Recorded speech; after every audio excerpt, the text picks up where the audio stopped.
Ok, vamos a mirar a Tito capítulo 1 esta noche. Tito capítulo 1.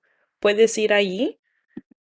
Vamos a analizar realmente solo un verso y parte de otro verso. Si te acuerdas, las reuniones de los creyentes en la isla de Creta, allí es donde Pablo dejó a Tito para terminar allí algún trabajo que ellos comenzaron juntos. Y si te acuerdas, las reuniones de los creyentes en la isla de Creta se caracterizaban por estar fuera de lugar. ¿Lo ves eso en versículo 5? Por esta causa te dejé en Creta, para que pusieras en orden lo que queda. Significa que están desordenados y tienen que ponerlos de nuevo en orden. Y esta es la idea de, es como un hueso que está roto, que necesita volver a ser colocado en su sitio. Es bastante incapacitante tener un hueso roto. Así que Pablo le dijo a Tito esto.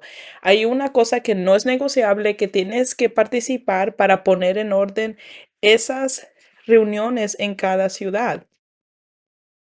Donde quiera que iban en cada ciudad, encontraban reuniones de creyentes que tenían como, parecían como si fueran como huesos rotos porque no estaban unidos y tenían una innegociable característica que tenían que hacer ellos dos juntos. ¿Y te acuerdas qué es lo que era? Era que tenían que progresar en esas carencias o en esas deficiencias. Y número uno, en el versículo 5 te tienes que enfocar también en ese progreso. Y entonces el versículo 5 dice, por esta causa te dejé en Creta para que pusieras en orden lo que queda, así que tienes que salir de esta carencia, de esta deficiencia, y en la forma que lo vas a hacer en el versículo 5 es que vas a designar a ancianos en cada ciudad como te mandé. Ahora, si este fue el caso, quiero que tú pienses en esto. Vamos a entrar en la lógica de Pablo. Si este es el caso, si los ancianos son el progreso o el enfoque del progreso de organizar las reuniones de creyentes como con huesos rotos, enderezarlos para que sean espiritualmente sanos, entonces los ancianos, si ellos son la clave, necesitamos saber todo lo posible sobre estos hombres. Ellos son el punto focal. Entonces necesitamos saber, Pablo, ¿a qué te refieres con un anciano? ¿Es cualquier hombre? ¿Puede ser cualquier hombre que pueda hacer esto? Y este es todo el punto central del Pablo en la primera parte de esta instrucción, en esta carta, en el versículo 6 al 9. Son todas las cualificaciones de los ancianos, pero quiero que tú lo veas ligado al capítulo 2, del versículo 3 al 5, porque las mujeres tienen un ministerio a otras mujeres en la iglesia. Los ancianos bíblicos y la ancianía tienen una relación directa con ese ministerio que las mujeres llevarán a cabo con las otras mujeres en cualquier otro ministerio que se lleva a cabo en la iglesia. Por eso no vamos a solamente aislar el capítulo 2, versículo 3 al 5 y tratar de averiguar cómo es el que se ve el ministerio de las mujeres en una iglesia. Vamos a repasar toda esta carta porque te ayudará a ver todo el encaje del ministerio de las mujeres dentro del contexto de una iglesia. Y eso es realmente importante. Mira el versículo 6 al 9. Esto es, si alguno tienes que poner ancianos y esto es, si alguien es irrepresible, marido de una sola mujer, que tenga hijos creyentes, no acusados de disolución y de rebeldía, porque el obispo debe ser irreprensible como administrador de Dios, no obstinado, no iracundo, no dado a la bebida, no pendenciero, no amante de ganancias deshonestas, sino hospitalario, amante de lo bueno, prudente, justo, santo, dueño de sí mismo, reteniendo la palabra fiel, que es conforme a la enseñanza, para que sea capaz también de exhortar con sana doctrina y refutar a los que lo contradicen. Ahora, mira el capítulo 2 en el versículo 1. Pero en cuanto a ti, enseña lo que está de acuerdo con la sana doctrina. Aquí esto es la sana doctrina. ¿A qué te refieres? ¿Cuáles son las cosas adecuadas para una doctrina sana que los ancianos deben de enseñar? Bueno, cosas como los hombres mayores deberían de ser así. Los hombres más jóvenes deberían de ser así. Las mujeres mayores deberían ser así. Las mujeres más jóvenes deberían de ser así. Así que, damas, su ministerio es mutuamente entre ustedes y depende en los pastores en los ancianos, en los obispos, que ellos puedan proveer una doctrina sana para que tú sepas cómo ministrar a otras mujeres. El ministerio de las mujeres sin esto es una situación que entonces se necesita poner en orden. El ministerio juvenil tiene que también estar en esa situación. La supervisión de los ancianos y tiene que estar en orden. El ministerio de las misiones también tiene que estar en orden. ¿Lo entiendes? No solamente que es solamente para el ministerio de las mujeres, sino que nos estamos centrando en el ministerio de las mujeres. Así que en realidad el beneficio para ti es pensar en esto. Si los ancianos ven el progreso y son el enfoque del progreso, entonces la iglesia debe ser saludable en esto. Y esto es lo que es importante para el ministerio de las mujeres, el progreso. Y esto es lo que tiene sentido, que la iglesia entienda esto para poder salir de cualquier inmadurez que tenga o debilidades que tengan. Así que quiero mostrarte la estructura principal aquí en los versículos 6 a 9 para que tengas una idea general de cómo pasan estas cualificaciones. No sé si has visto esto antes, pero quiero que pienses esto. Fíjate en el versículo 6. Si hay un hombre que, ¿cuál es la primera cualificación? Un hombre irreprensible, alguien que es como impecable o intachable. Y luego ve y él habla de su matrimonio y de sus hijos. Mira el versículo 7, da una explicación. Porque el obispo debe ser qué? Aquí está de nuevo. Es otra cualificación, irreprensible. Y luego habla que es el administrador de Dios. Y ahorita hablaremos qué significa eso.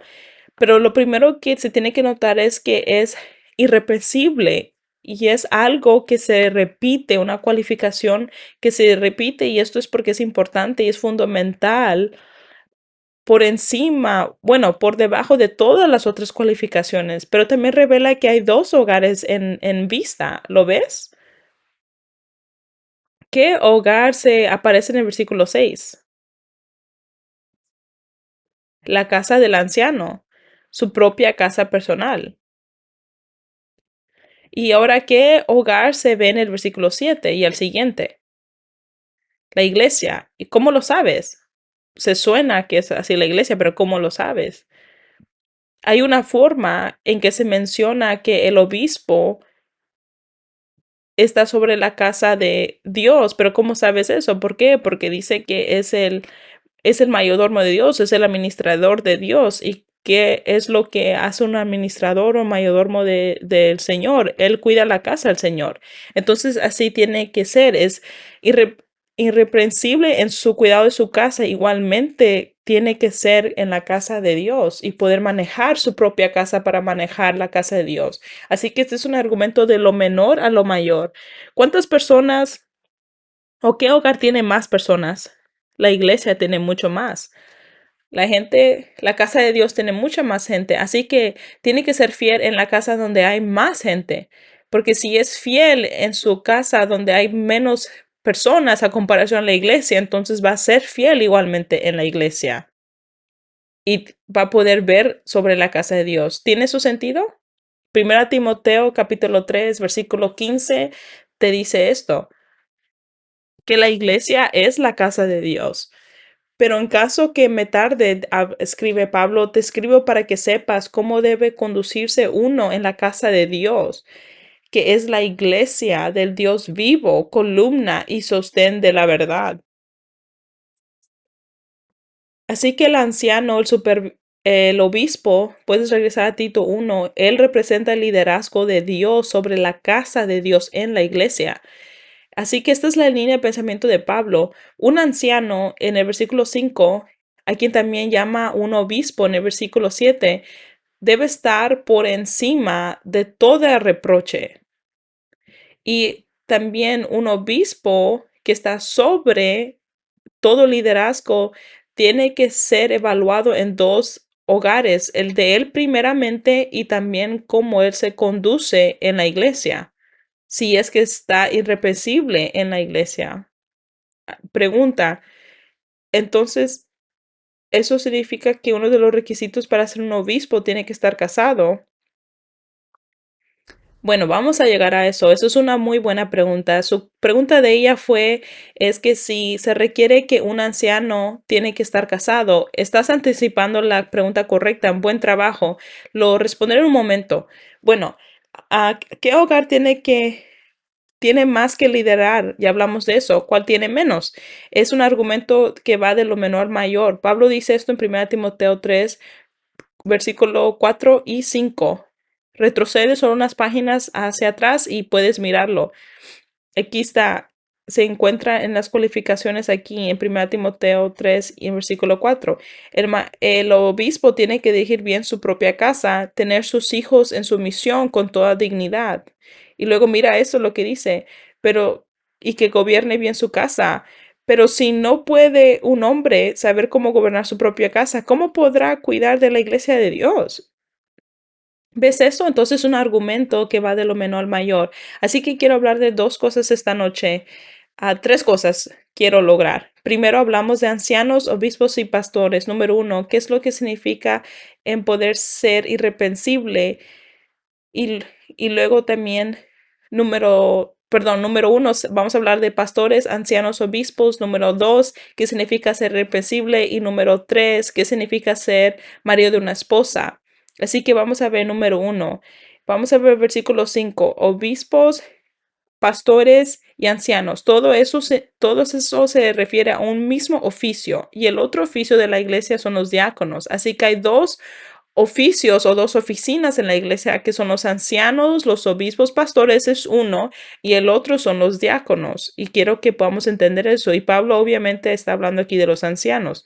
Anciano, este término anciano se ha convertido en un término que no necesariamente significa de la edad de uno en el siglo uno. No es que alguien tiene que tener canas para ser un anciano, pero no significa, sino que tiene que tener madurez espiritual y honor. Este es un hombre que es honorable, que tiene madurez espiritual, que es un anciano, aunque no sea mayor de edad. Y usualmente la palabra anciano es plural, porque tiene la iglesia tener más que un anciano. Entonces Pablo, sin dudarlo, los llama los obispos en el capítulo 1, versículo 7.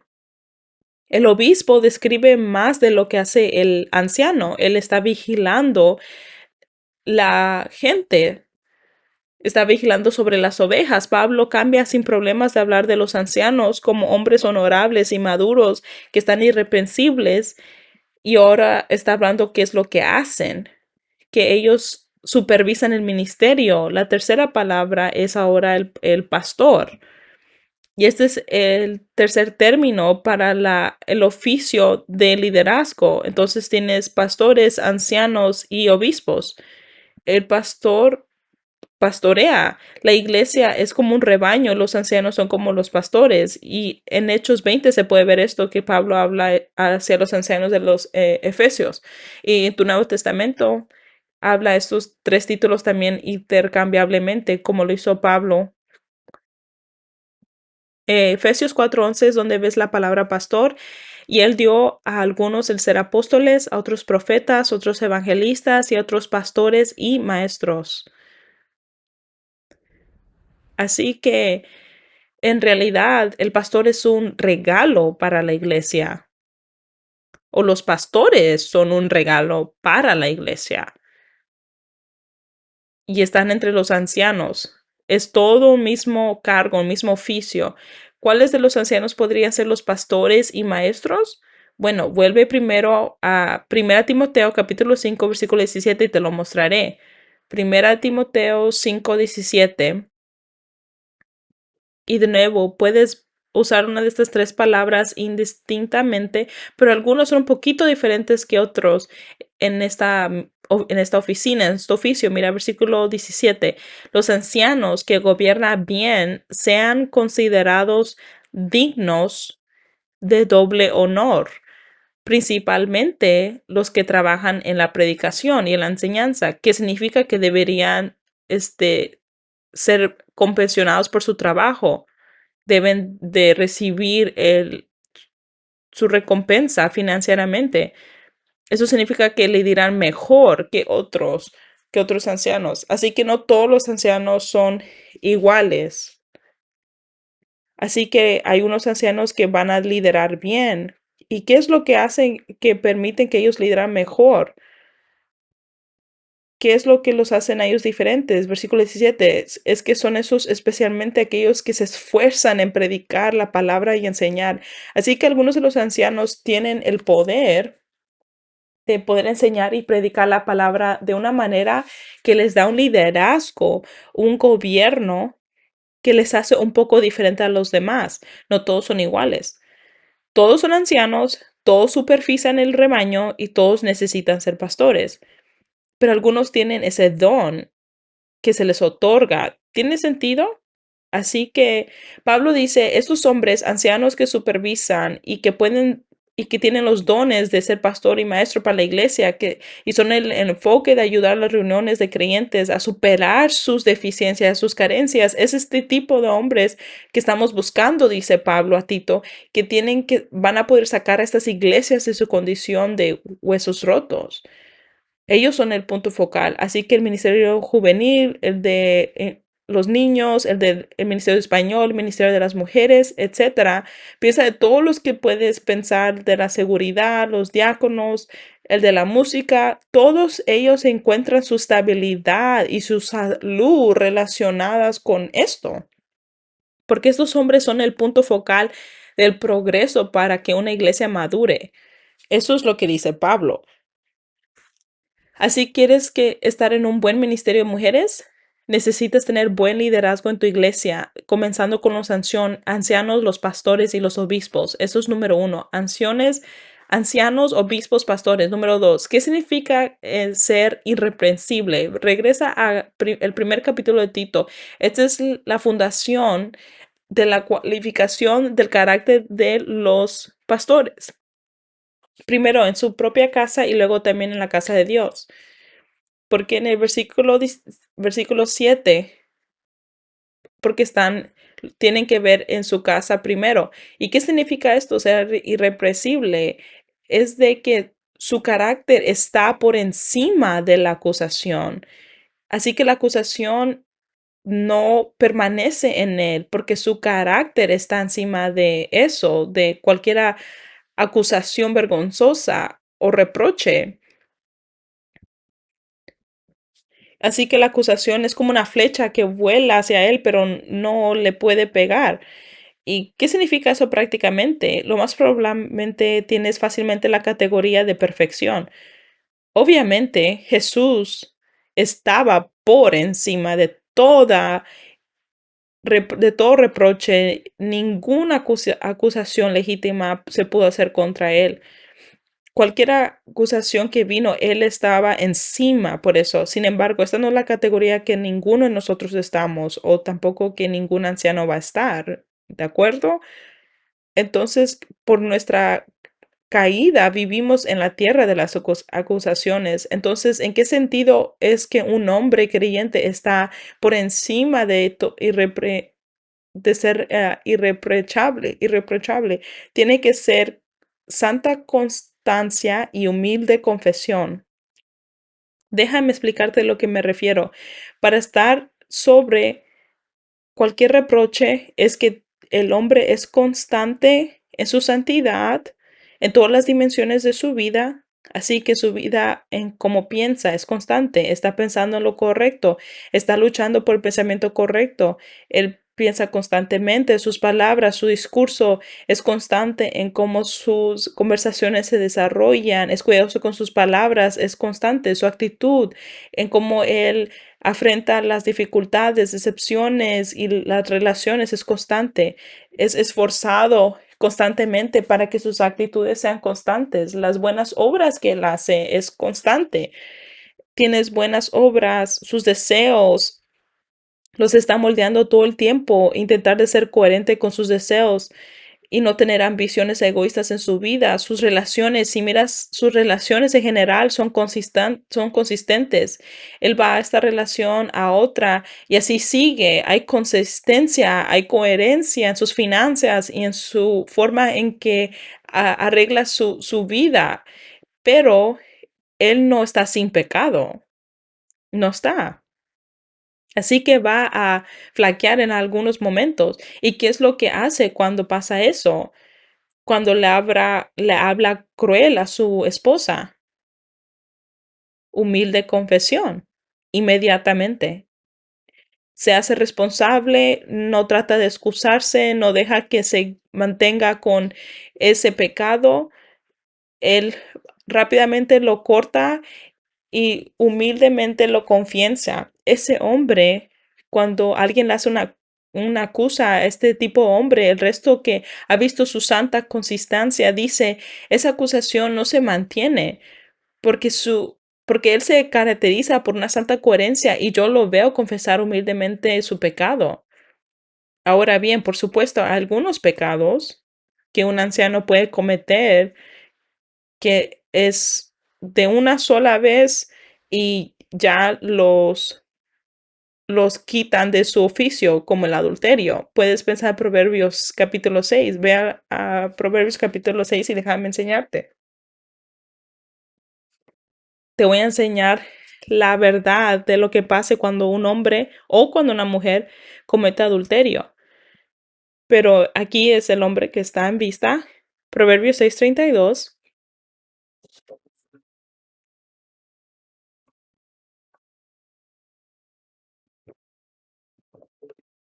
Proverbios 6:32. El que comete adulterio no tiene entendimiento, destruye su alma el que lo hace.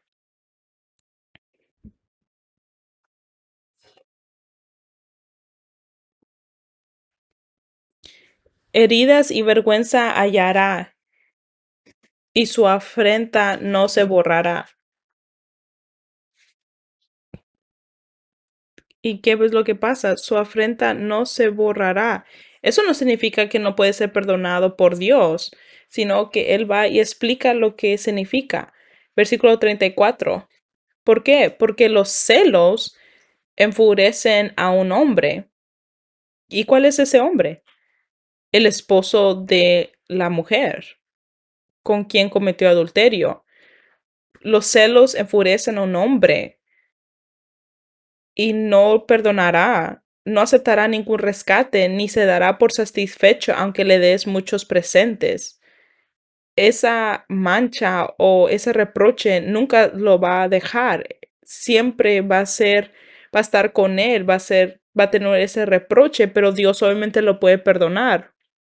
Entonces Pablo dice, si regresas a Tito capítulo 1, buscas hombres que están por encima de todo reproche, con santa coherencia y humilde confesión. Así que número 1, ancianos, obispos y pastores.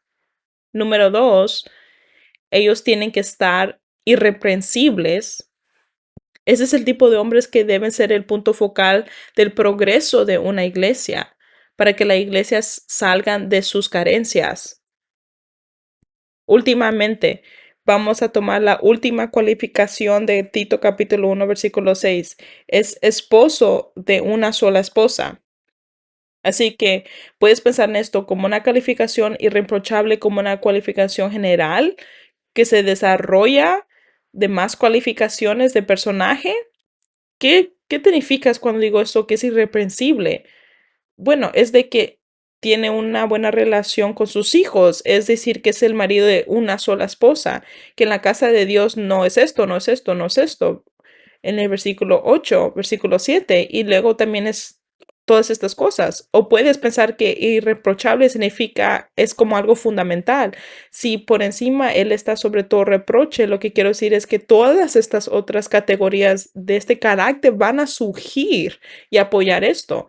Vas a ver, ahora vamos a ver su matrimonio y es marido de una sola mujer. Ahora, un par de cosas para aclarar, yendo a tu maravillosa pregunta. Esta cualificación no significa que Pablo está eliminando principalmente la poligamía. Por supuesto que está eliminando la poligamía. La poligamía es un hombre que tiene más de una esposa. En el siglo I hubo algunos hombres que hicieron eso, pero en su mayoría en el derecho romano eran más adúlteros. Tenían muchas mujeres al mismo tiempo, pero Pablo no está realmente enfocándose solamente en eso, no está diciendo, hey, cuenta cuántas mujeres ese señor tiene, ese hombre tiene, y si no tiene muchas, bueno, la puedes poner en la categoría que puede ser un anciano. Principalmente no es eso lo que el texto está diciendo. Literalmente lo que esta expresión significa es que es un hombre de una sola mujer. Es un hombre de una sola mujer. Vamos a hablar más de esto en un momento. Déjame enseñarte. Vamos a poner ahora el zapato en el otro pie. Las mujeres tienen que hacer así. ¿Cómo lo dirías ahora si estamos hablando de una mujer? Ella tiene que hacer una mujer de un solo hombre. Así que los hombres tienen que ser hombres de para una sola mujer y la mujer también tiene que ser solamente para un solo hombre. ¿Y cómo lo sabes? Mira 1 Timoteo capítulo 5 versículo 9. Pablo lo dice cuando, cuando habla de las viudas. Las iglesias deberían de pensar en quiénes son viudas que realmente deberían estar en una lista de la iglesia, que la iglesia va a cuidar de ellas. Y eso es lo que él dice, versículo 9, que la viuda sea puesta en la lista solo si no es menor de 60 años, habiendo sido la esposa de un solo marido. O literalmente una mujer de un solo hombre. Ahora, Pablo nos está diciendo aquí en 1 Timoteo 5 y le dice, fíjate que veas todas las mujeres que son polígamas. Las mujeres en el primer siglo no tenían varios maridos, así que esto no es el punto central. Es descalificante, obviamente, pero no se trata solamente de eso, no se trata solamente de la poligamía. ¿De qué más no se trata? No se trata de una cualificación que excluye a los hombres solteros de ser ancianos. Eso no es la idea tampoco. ¿Cuántas esposas tienes? Ninguna. Oh, lo siento. Estamos buscando a un hombre que tenga una sola mujer. Ese no es el punto central aquí. De lo contrario, ibas a tener ancianos que quizás sus esposas fallecen y inmediatamente van a ser descualificados porque ahora son viudos, o tendrías que tener una buena respuesta porque entonces Pablo no está casado y él funcionó como un anciano, como un apóstol. Tendrías que pensar en ese tipo de cosas. Es posible que un hombre soltero sea un hombre de una sola mujer. Va a ser un hombre que piensa en la única mujer que aún todavía no conoce o que todavía no se ha casado con ella y no va a permitir que él se vaya en otras direcciones. Así que ahora vamos a analizar eso. ¿Qué se entiende por ser un hombre de una sola mujer? Me gusta esto. Esto es lo que dice John MacArthur. Creo que es un gran resumen. La singularidad de la fidelidad matrimonial de un hombre es hacia la única mujer que es su esposa. Singular. Lealtad matrimonial a la única mujer que es su esposa. Eso es lo que significa ser un hombre de una sola mujer. El hombre no siente afecto por las mujeres que corren en múltiples direcciones. Un hombre puede estar casado con una mujer, con una sola mujer, pero que sus afectos se desprendan en todo tipo de direcciones diferentes. Y ese hombre no sería un hombre de una sola mujer, en el fondo. En él quizás tiene movimientos románticos hacia otras mujeres o apegos emocionales hacia otras mujeres. Van en direcciones opuestas a las de su esposa. No tiene que cometer adulterio para dejar de ser un hombre de una sola mujer. Y la situación también cambia. Y la situación es igual para ustedes, mujeres. No tienes que cometer adulterio para dejar de ser una mujer de un solo hombre. Pueden tener una aventura emocional, una aventura digital, jugar a la casita en tu mente con otra persona o con tu compañera de estudios o una compañera de trabajo. Eso no es ser irreprensible. Así que la acusación sería, bueno, en realidad tienes afectos hacia una mujer que no es tu esposa. Y si eso se mantiene, el hombre no está por encima de reprensión, incluso si no ha cometido adulterio, ¿lo entiendes? Hablando positivamente, es singularmente puro y leal a su esposa. De nuevo, ciertamente un hombre puede tener solo una esposa, no haber cometido adulterio con otra mujer, sino ser entregado emocional o románticamente a otra mujer. Eso es posible. Y esta cualificación llega al corazón del hombre. Jesús lo dejó claro. ¿Recuerdas en capítulo 5 de Mateo? Vamos a mantenernos aquí en Tito, pero vamos a ver a Mateo capítulo 5. Mateo capítulo 5, versículo 27.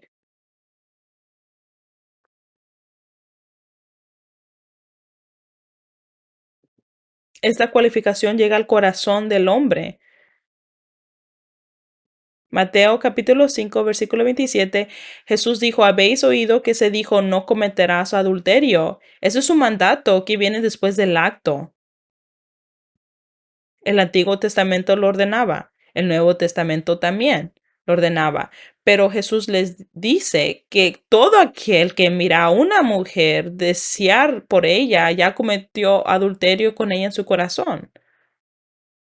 Se acusa de culpable cada uno de ellos en los dos lados, las mujeres y los hombres. Así que esto va al corazón. El hombre es santo y constante y cuando él peca hay humilde confesión en sus pensamientos, en su vida.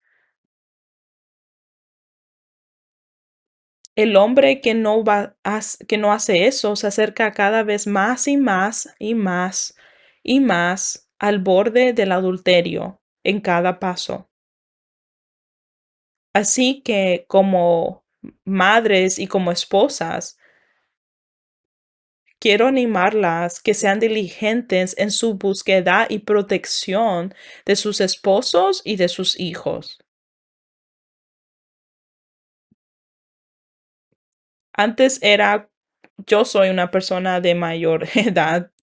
Antes era que en mi tiempo, en mi época, la única forma que un joven, un hombre joven podía ver una imagen que no tenía que estar viendo es que tenía que ir a un tipo de tienda que vendía ese tipo de revista y había un estigma sobre entrar en ese tipo de tienda y luego tendrías que bajar ir por ese pasillo donde estaban esas revistas y luego la tenías que cargar y luego tenías que ir al mostrador y había un hombre que te estaba mirando en los ojos mientras tú lo estabas poniendo para comprarlo.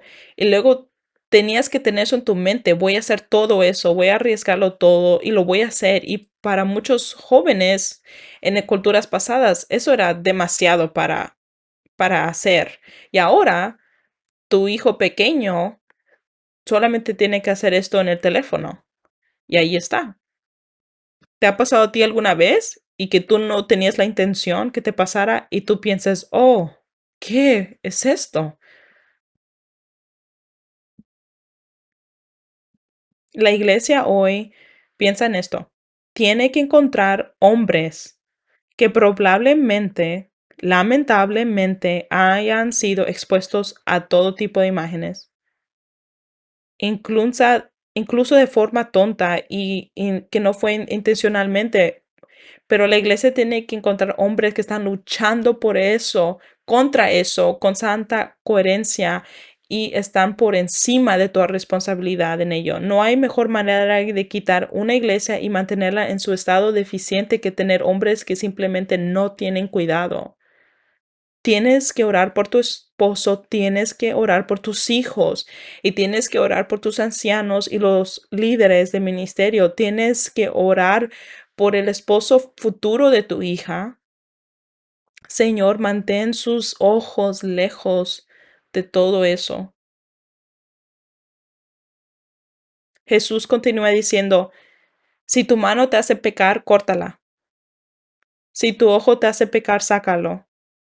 Debe haber un compromiso con un cambio radical que trata el pecado. Así que ora. Es difícil querer que tu esposo o tu hijo que no entren en arenas de impureza interior si tú también estás entrando a arenas de impureza y tiene que comenzar contigo y tú lo tienes que cuidar en tu propia vida. ¿Qué significa entonces estar encima de todo reproche? Es tener santa consistencia y confesión humilde. Así que número uno, el cargo de pastores, ancianos y obispos es un solo cargo, tres diferentes nombres, pero solo un oficio, y esos hombres tienen que estar por encima de todo reproche en santa coherencia y santa y humilde confesión. Y también tenemos que mirar cómo funcionan en los dos hogares, en su casa y en la iglesia, y en su propia casa, especialmente también son el hombre de una sola mujer, esposo de una sola mujer, y es singular, emocional, romántico, sexualmente leal a su esposa. Y hay otra relación importante en su propia casa. ¿Y cuál es esa? En el capítulo 1 de Tito, versículo 6, son sus hijos. Es un verso muy desafiante que vamos a ver la próxima vez.